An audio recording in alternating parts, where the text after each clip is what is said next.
na drought, diniligahan. Tapos ngayon, ito hinangin. Laki sana. Natumba. That's part of being a farmer. So, good morning guys. Good morning pa rin kahit to, kita nyo naman na may mga natumba na mga saging dahil sa ulan. Sayang, laki na sana.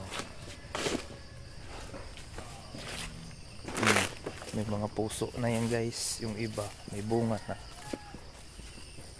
Yun dun sa loob guys. Huwag na lang nating titigan.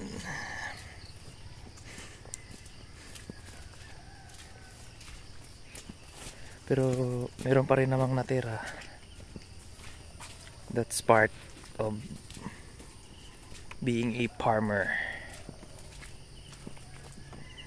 Diba? There are mga challenges.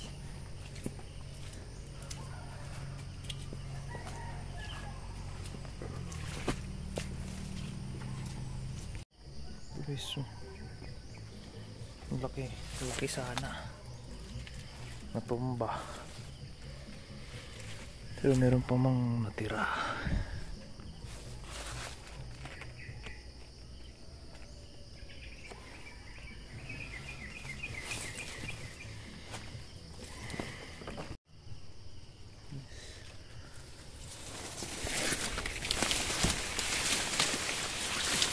Yung laki sana.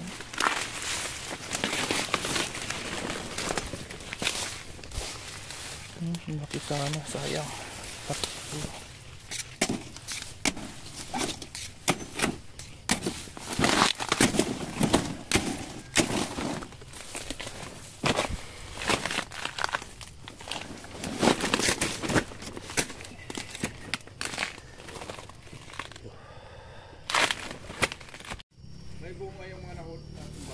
Yung iba malalaki na yung puno, wala pang bunga.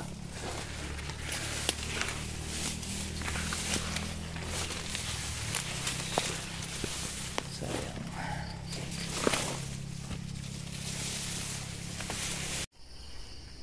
So yun guys,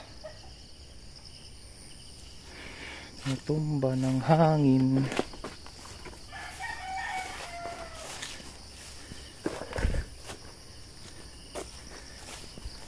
Sayang. Grabe ang pinagdaanan ng saging na to. Na drought, diniligahan. Tapos ngayon, ito hinangin.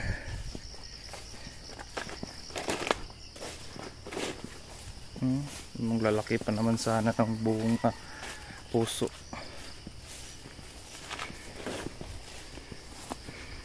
But hindi to siya ang reason para mag-stop mag-farming.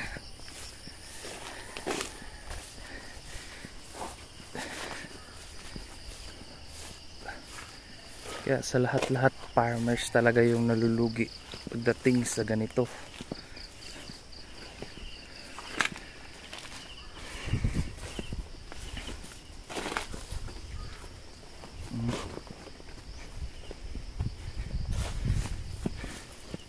Kasi ilang buwan mong inaalagaan, di pa sigurado kung ano, kasi diba yung sa weather may ulan, hangin.